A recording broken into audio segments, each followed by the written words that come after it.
If you're learning English and ever found yourself in a conversation where you just don't understand what's being said, don't worry, you're not alone. Today we're diving into simple, polite, and confident ways to let others know when you need a little clarification. Whether you're chatting with friends or in a formal setting, I'll share practical tips, fun idioms, and pronunciation hacks to help you communicate clearly and feel more confident every step of your language journey. So, stay tuned and let's turn those misunderstandings into opportunities to learn and connect. Why do we feel embarrassed when we don't understand? When learning a language, especially one as rich and nuanced as English, it's natural to sometimes feel lost or overwhelmed. You might worry about sounding stupid or making mistakes, which can make you hesitant to ask for clarification. This is entirely normal. Many language learners feel the same. In fact, in many cultures, admitting you don't understand can be seen as a sign of weakness or incompetence. But in English-speaking environments, acknowledging confusion politely is actually appreciated and shows your commitment to understanding and communicating effectively. The power of polite phrases. When you don't understand, the way you express it can make a big difference. Using polite, clear phrases not only helps you get the clarification you need, but also demonstrates respect and confidence. Let's explore some effective ways to do this. Basic polite phrases. These short phrases are perfect for everyday situations. Sorry, a simple way to indicate you didn't hear or understand something. Excuse me, slightly more formal, used when you want someone to repeat or clarify. Pardon, common in British English, polite and straightforward. I beg your pardon?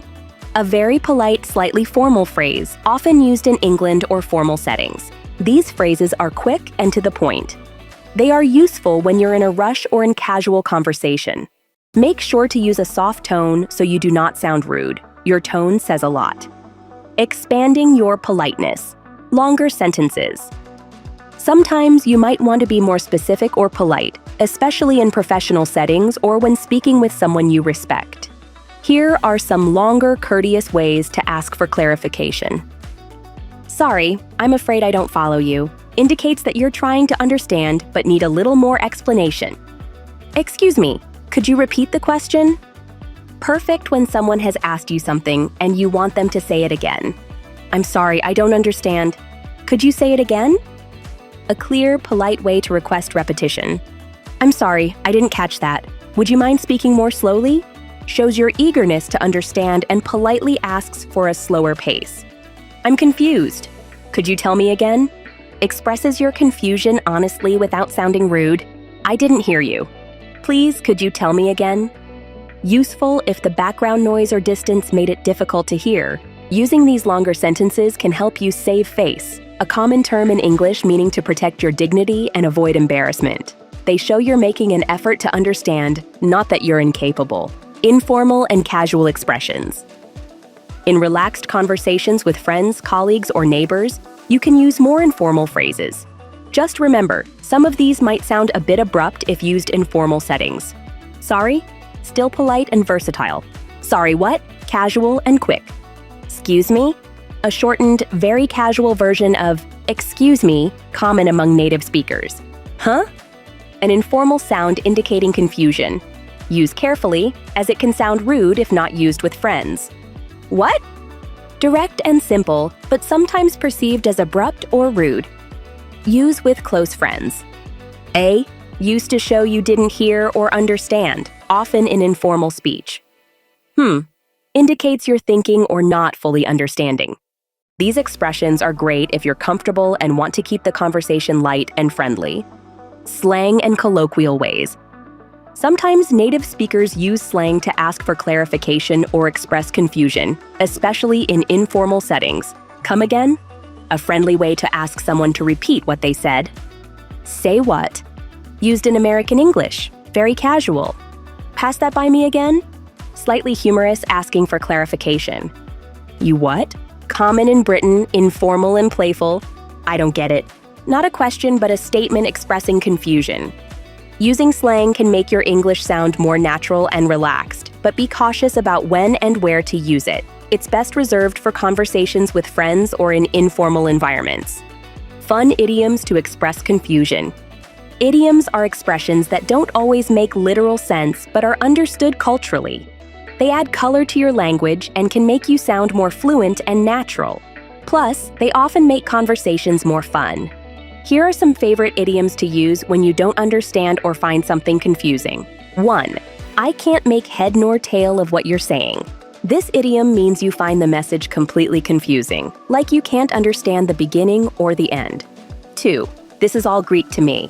A classic phrase used when something is entirely incomprehensible. Imagine trying to read Greek. It's completely foreign. 3.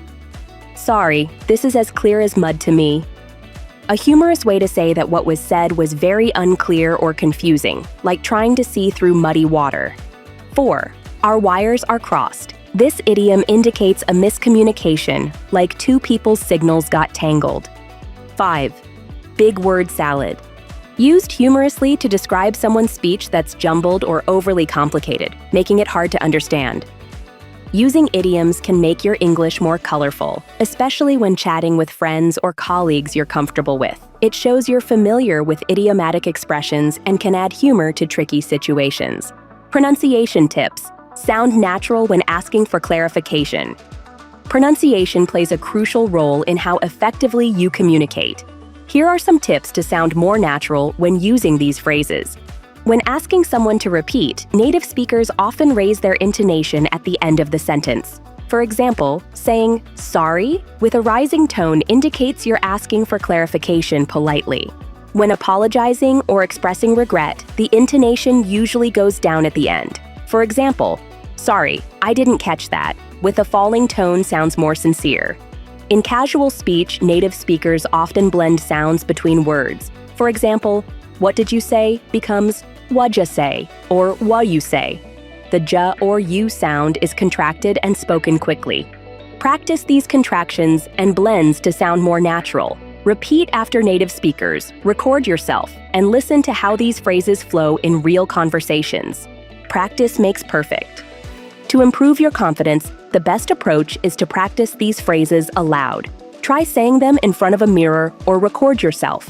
Use them in your everyday conversations, whether with friends, colleagues, or even when practicing alone. Remember, it's okay to make mistakes. The more you practice, the more natural these phrases will become, and soon, you'll be able to handle misunderstandings smoothly and politely in any situation. Remember, everyone understands that language learners have moments of confusion. The key is how you handle them. Using polite, clear, and friendly phrases not only helps you get the clarification you need, but also shows your respect for the person you're talking with. Hope you learned something new today. Make sure to like, share, and subscribe if you find this helpful. Questions or ideas for future topics? Let me know in the comments.